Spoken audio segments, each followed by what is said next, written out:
Olá, queridos amigos, bem-vindos a mais um programa Livros com Fé aqui na nossa Ângelos TV. Depois das férias, depois do mês de agosto, agora mês de setembro, mês da rentrée, em várias atividades paroquiais, pastorais, inclusive na catequese, na escola, queremos continuar a levar até si tudo o que de melhor o mercado editorial católico lhe oferece, sobretudo da Paulus Editora. Não vai querer perder este programa, pois temos um convidado connosco. Neste programa será a Rita Bruno, chefe de redação da revista Família Cristã, que nos vem apresentar a edição de setembro da revista Família Cristã. E no final tenho ainda mais novidades e sugestões de leitura para lhe apresentar. A partir daqui, da Paulus Livraria em Fátima, onde estamos a gravar os nossos programas, um espaço tão belo, tão aprazível, onde poderá encontrar muitos livros católicos, mas não só, também de algum interesse humanista e, para além disso, alfaias litúrgicas e artigos religiosos. Deixo-lhe já o convite a visitar-nos aqui em Fátima ou em qualquer outra Paulus Livrarias que pode encontrar em Portugal. Continue connosco, pois queremos levar já até si uma conversa com a Rita Bruno. Olá, viva! Temos connosco mais uma vez a Rita Bruno, chefe de redação da revista Família Cristã, que nos vem falar da edição de setembro da revista Família Cristã, nos temas do tema de capa, dos destaques e de tantos outros artigos muito interessantes. Alguns eu já dei uma vista de olhos, mas quem melhor do que a chefe de redação para nos ir falar desta edição de setembro da revista Família Cristã. Rita, tema de capa, Dom Francisco Senra Coelho, que nos fala: uma igreja não se faz sem as famílias cristãs. Isto é uma grande entrevista a propósito de que circunstância? Então, a propósito da tomada de posse de Dom Francisco como arcebispo de Évora, portanto, vindo de Braga. Portanto, há, no fundo, uma grande entrevista que é do Ricardo Perna, no sentido de saber como é que será a caminhada do Dom Francisco a partir de agora. Ele explica-nos aquilo que trouxe de Braga, mostra que está, até porque ele já lá tinha estado na Diocese de Évora, mostra que conhece bem a realidade do Alentejo, portanto, e sabe que será um trabalho completamente diferente daquele que ele realizou em Braga, até pela própria realidade da região. Abordam-se temas como a desertificação, como as famílias, portanto, e a importância que as famílias têm dentro da Igreja. No fundo, um bocadinho também ao encontro daquilo que se tratou no Encontro Mundial das Famílias, portanto, a importância das famílias cristãs como parte viva da Igreja. Portanto, e depois abordou alguns outros temas, como a dificuldade que as igrejas, neste caso igrejas mesmo, encontram, por exemplo, em estarem abertas, a falta de pessoas. Ele explica que lá está, os leigos também podem ter um papel muito importante nesta aproximação da Igreja às populações. Então dá para perceber que vai cheio de energia o Dom Francisco Senra Coelho para a Arquidiocese de Évora. Depois temos dois destaques. O destaque a nível nacional fala-nos de uma instituição que quer apoiar ex-reclusos e as suas famílias. Sim, já apoia, efetivamente. É uma instituição que está sediada em Lisboa, embora já atue em outras áreas do país, exceto no Norte, mas é um projeto que eles têm a alargarem-se também ao Norte. E, no fundo, o que eles fazem é acompanhar ex-reclusos, portanto, a partir do momento em que eles saem da prisão, e para tentar evitar as reincidências, não é? Portanto, dar-lhes ferramentas para eles poderem regressar a uma vida normal, regressarem à sociedade, integrarem-se. Portanto, o objetivo deles é que eles tenham formação ou que consigam um emprego. Uma das questões que o texto é da Cláudia Sebastião, e uma das questões que ela refere é, efetivamente, durante o dia não está ninguém nesta instituição. Portanto, é uma espécie de regra. Portanto, têm que sair ou para formação, ou para estarem integrados no mercado de trabalho, ou têm que estar ativos e a produzir qualquer coisa, no fundo. E os resultados têm sido muito bons. Não há estatísticas e eles não têm dados sobre possíveis reincidências, mas efetivamente eles já conseguiram integrar bastantes pessoas no mercado de trabalho. E não são números assim tão pequenos. Já é uma realidade relevante, por Isto assim é muito dizer. interessante, porque já há uma pastoral prisional, não é em que se vão visitar os reclusos, mas um acompanhamento depois de saírem, aliás, Sim. chama-se mesmo o companheiro. Sim, sim. É como eles são tratados. Portanto, todos entre eles e dentro da instituição são todos companheiros. Portanto, e efetivamente são-lhes dadas não só as ferramentas, mas também até um sentido de responsabilidade. Uma coisa curiosa como, por exemplo, imaginando que eles têm um emprego. Há uma coisa muito curiosa. Enquanto eles estão na instituição, 5% desse valor é colocado numa poupança. Por exemplo, para quê? Para eles irem tendo noção da importância que é conseguir fazer alguma poupança e, no fundo, para quando eles conseguem desvincular-se, por assim dizer, da instituição, terem ali um pé de meia, por assim dizer, para enfrentarem menos dificuldades. Outra coisa, por exemplo, é eles pagam um valor simbólico, obviamente, mas um valor diário pela dormida. Portanto, há também o incutir de responsabilização, para além de tudo o resto que lhes dão, formação em várias áreas e até apoio para conseguirem um emprego. Eles têm protocolos com várias empresas. Penso que muitos daqueles reclusos, por exemplo, estão integrados em empresas de jardinagem, portanto, mas têm protocolos com várias empresas, portanto já é uma coisa que tem trabalho visível, por assim dizer, e não tem só aquela vertente de assistência, não é? E acompanhamento. Tem, no fundo, dar as ferramentas para eles, dar a cana para eles poderem pescar. Interessante.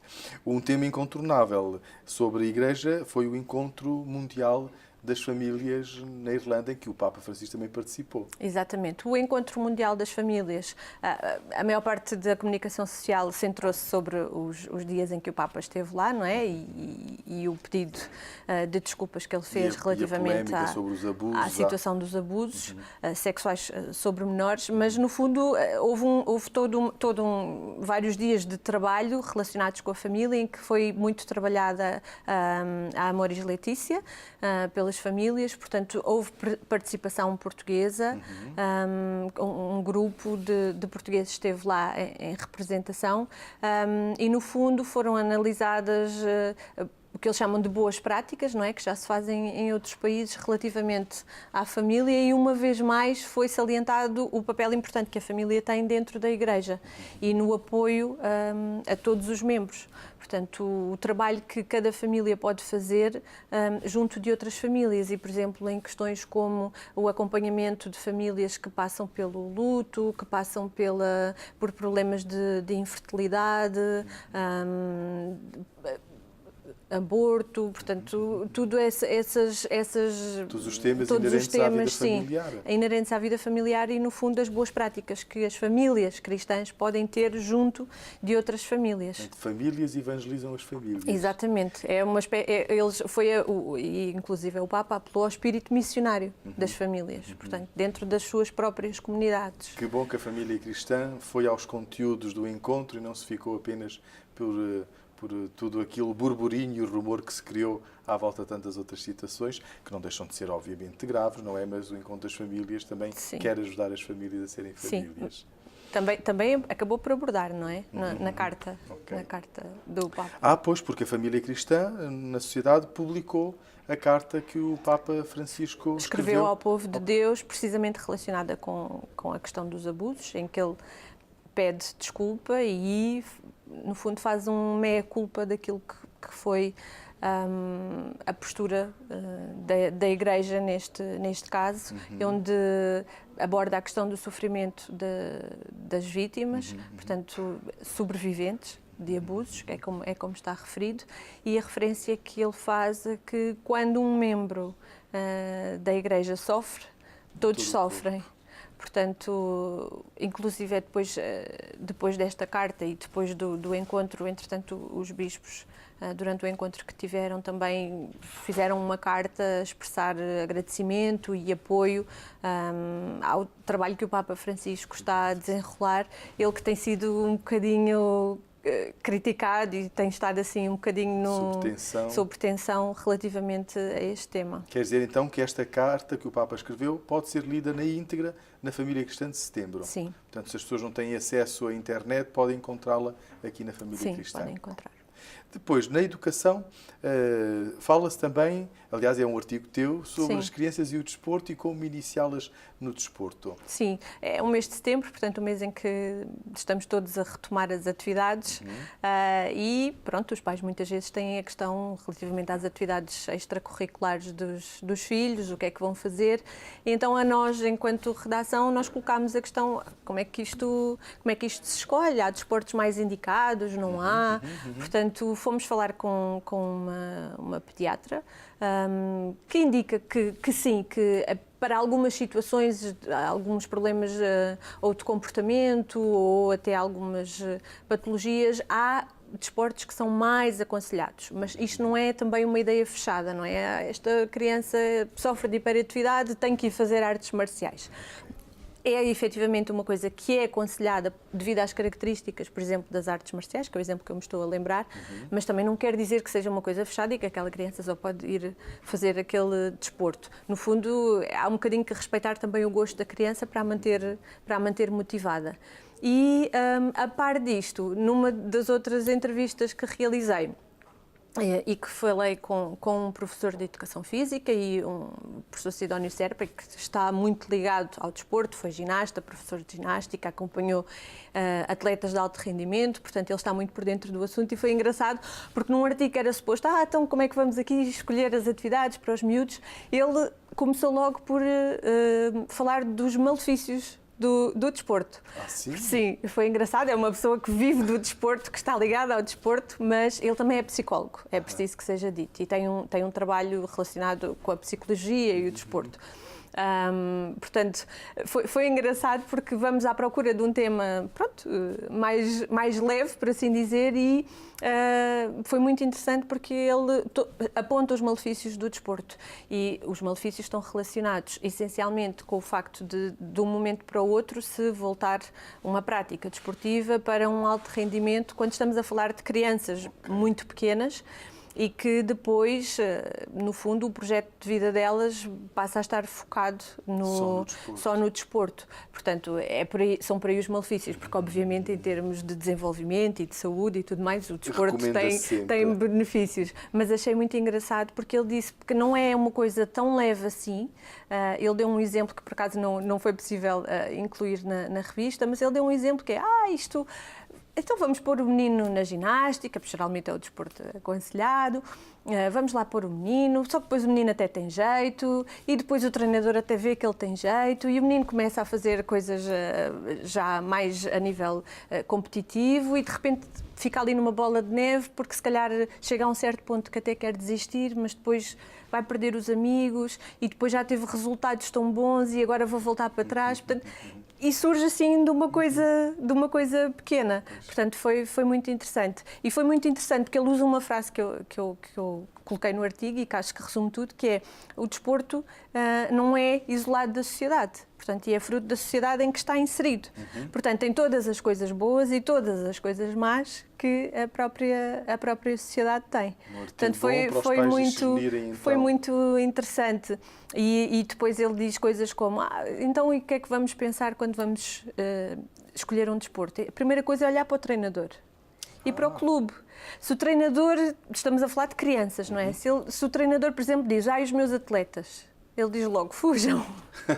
Porque se o treinador não diz os meus miúdos ou as minhas crianças, se ele só vê a criança como um atleta e não como uma criança, então isso já é mau sinal. Competição e não no desenvolvimento da criança. Foi muito engraçado ver o desporto por essa perspectiva. Olha que interessante. E a nível de internacional, o Rolando fala-nos sobre a crise no Ocidente, não é? Sim, que diz que isto pode abalar a União Europeia. Há para aí sinais de que a União Europeia possa estar também em crise. O que nos diz o Rolando? Tem tudo que ver com a Cimeira da NATO, que se realizou há pouco tempo, não é? E em que o Donald Trump ameaçou sair se os países não investissem mais, não dessem os tais 2% do produto interno bruto para a defesa, porque diz que não podem ser os Estados Unidos a levar o Ocidente às costas. Porque é que isto pode gerar alguma crise? Porque o receio é eles saindo da NATO, não é? Embora ele continue a dizer que se comprometem a apoiar os aliados, quer dizer, se houver, no fundo, o que mantém, diz o Rolando, explica que o que mantém o equilíbrio na União Europeia é a presença dos Estados Unidos. Porquê? Porque os Estados Unidos, afastando-se, por exemplo, a Rússia, atitudes semelhantes àquela que aconteceu na Ucrânia, na Crimeia e tudo mais, isso não é dado adquirido que não possam acontecer.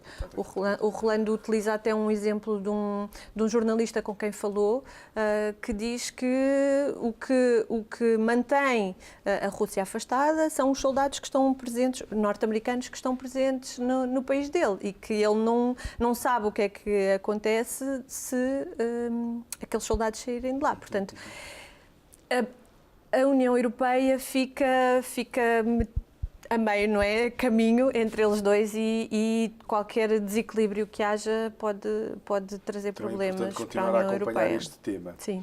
E para finalizar, o tudo somado, que também é assinado por ti, não há idade para viver. Sim, é verdade. E isto a propósito de algo que te aconteceu nas férias. Sim, a propósito de algo que me aconteceu nas férias, quando eu estava em família, e que expressei um desejo de querer fazer alguma coisa, e a observação foi: então, mas era para fazer isso, já tinhas que ter feito, então agora com 38 anos é que vais fazer isso. E de repente nós levamos assim Então, mas quer dizer que aos 38 anos pronto, como não fiz antes, já não vale a pena alterar nada na minha vida porque já vai tarde.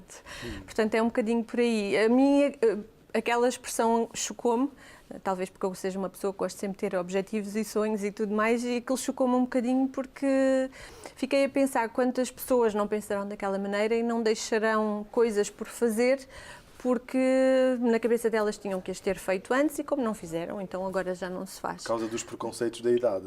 Exatamente, exatamente. Eu tenho bons exemplos na minha família de pessoas que viveram sempre os dias todos até ao fim, portanto aquilo acabou por me chocar um bocadinho. E fazer pensar um pouquinho e escrever para os nossos leitores. Rita, muito obrigado. Obrigada. Eu fiquei cheio de vontade de ler todos os artigos da Família Cristã. Estou certo que quem está em casa a acompanhar-nos também. Por isso aqui fica o convite para adquirir a revista Família Cristã em qualquer uma das nossas livrarias Paulos, mas também tornar-se assinante da revista. Poderá recebê-la comodamente na sua casa durante todo o ano, tornando-se assinante. Para isso basta telefonar para o número da Paulos ou ir mesmo ao nosso site ou ir ao site da Família Cristã. Lá dizem-lhe tudo aquilo que é preciso fazer e é muito simples e muito rápido tornar-se assinante da revista Família Cristã. Mas convido a continuar connosco, temos mais novidades para lhe apresentar.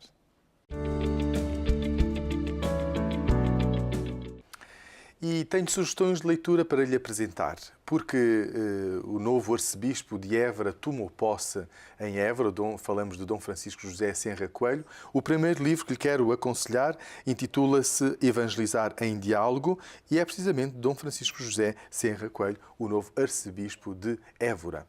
Arcebispo de Évora que durante vários anos escreveu na revista Família Cristã, respondendo às cartas que os leitores enviavam para a redação, colocando várias perguntas, vários desabafos, várias questões e sempre a partir de uma ótica dos documentos do Magistério da Igreja, de um acompanhamento espiritual, o Dom Francisco José Senra Coelho foi procurando responder a todas essas cartas e depois que foram publicadas na revista Família Cristã.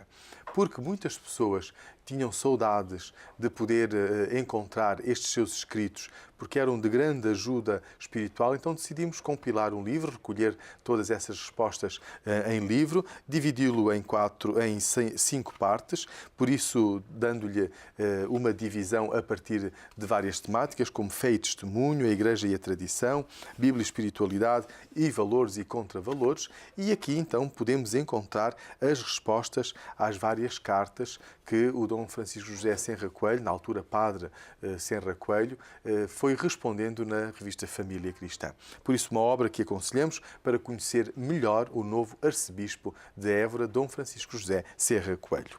Segunda obra que quero aconselhar-vos é da editora Aleteia, intitula-se Observador Romano, uma seleção de textos sobre a Igreja e o mundo, escritos estes textos pelo Padre Gonçalo Porto Carrero de Almada. Padre Gonçalo, que é muito conhecido por nós, ele escreve textos no Observador, mas também na Voz da Verdade, na revista Família Cristã, na Agência Eclésia.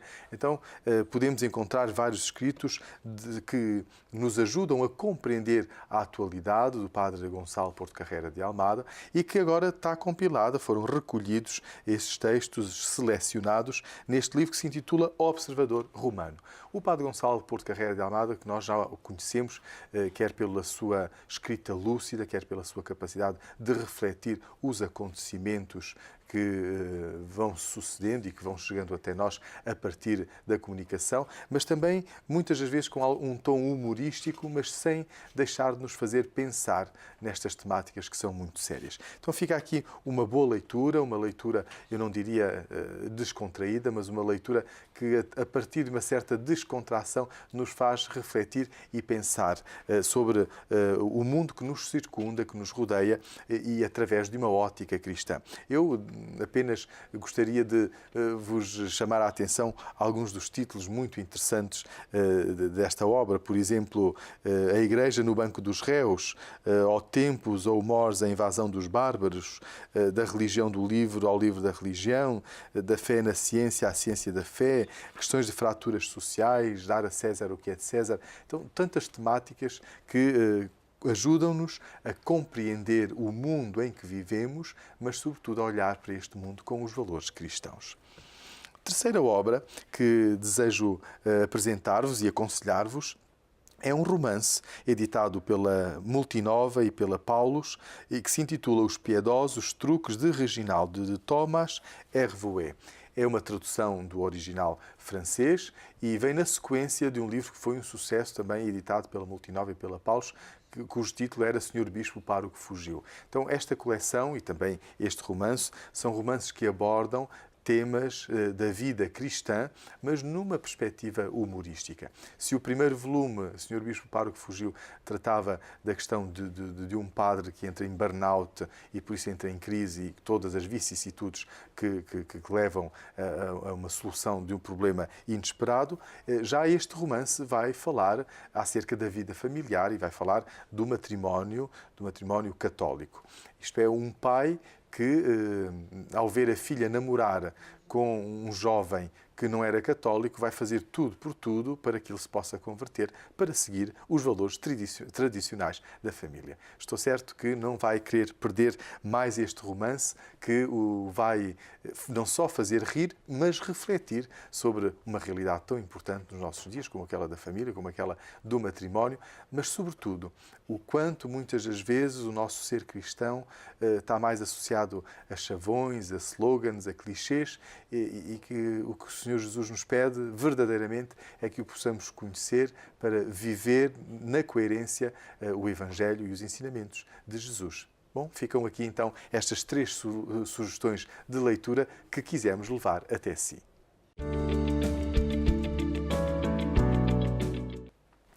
Queridos amigos, Livros com Fé fica por aqui esta semana, mas prometemos voltar na próxima semana com mais novidades, com mais entrevistados, vai conhecer mais autores que queremos trazer até si. Na próxima semana será a vez de conhecer o Padre Rui Sousa, um sacerdote da Arquidiocese de Braga e que publicou connosco, aliás, o primeiro livro publicado da coleção do Prémio Paulus de Edição e que tem um tema que aborda o tema das cartas de São Paulo, o corpo de Cristo nas cartas de São Paulo e da eclesiologia. Mas até lá, até ao próximo programa, convido a visitar-nos numa das nossas livrarias, Paulus, em Lisboa, em Fátima, no Fundão, em Ponta Delgada, em Benguela e muito proximamente também no Porto, juntamente com uma iniciativa da Telos Paus, isto é, com a Diocese do Porto e a Paus Editora. Mas sobre esta nova livraria iremos dar mais informações num dos próximos programas. Ou consulte e visite na nossa página no Facebook, nas redes sociais, mas também o nosso portal na internet, onde poderá encontrar muitas das nossas novidades e sugestões de leitura e, inclusive, a nossa agenda de calendários que a Paus Editora tem programado e reservado para si. Desejo-lhe uma boa semana, uma semana abençoada e boas leituras, porque um bom livro é sempre uma boa companhia.